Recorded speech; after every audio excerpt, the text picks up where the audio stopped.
Thank you, Chair, High Commissioner. Greece fully aligns with the EU statement, and we will make some remarks in a national capacity.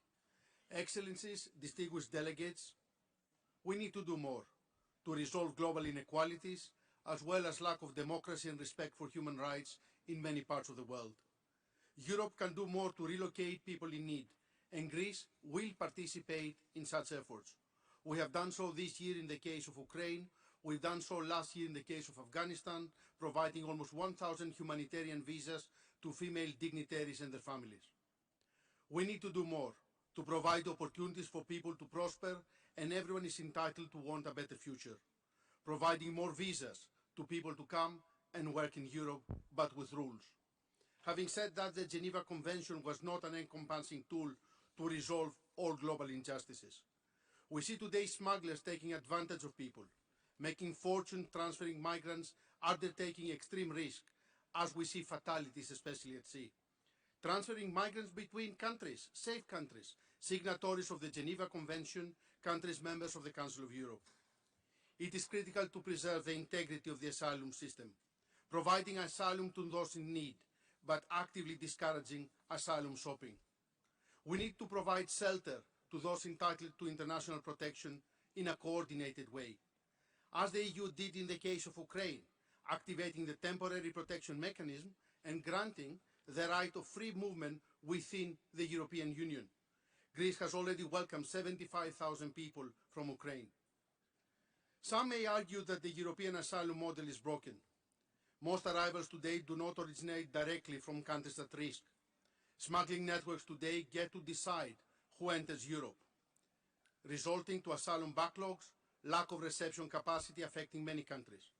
And free movement of recognized refugees within Europe is still restricted. Returns of those not entitled to international protection is difficult, and that affects public opinion on migration. This model has to be broken by providing legal pathways, explore screening mechanisms before arrival to Europe, and providing within the European Union a mandatory relocation mechanism to all countries, so as to avoid the first reception countries facing uneven, unfair pressure. And Greece is committed in protecting our border in line with international law, especially in cases of instrumentalization of migration, when human suffering yields to geopolitical strategies. It's present to the face of migrant smuggling when human suffering yields to financial gain. We need to get the EU-Turkey 2016 joint statement back on track, and we welcome UNHCR efforts to increase prevention of unlawful departure, stepping up efforts to combat smuggling networks, and working efficiently with governments.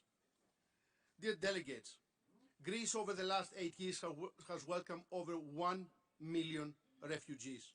This year we anticipate 35,000 asylum applications. Since 2019, we have drastically improved our asylum reception facilities and the protection of unaccompanied minors. We now host 18,000 asylum seekers in new reception centers, fully complying with very strict European Union standards. We have reducing an asylum backlog from 200,000 applications to 30,000 today. We have placed particular emphasis to the protection of unaccompanied minors. This is a strategic priority for us, and we have worked successfully with our EU partners on relocation. We invest actively on the integration programs, offering full access to health, education, and employment to all recognized refugees. We're doing our part.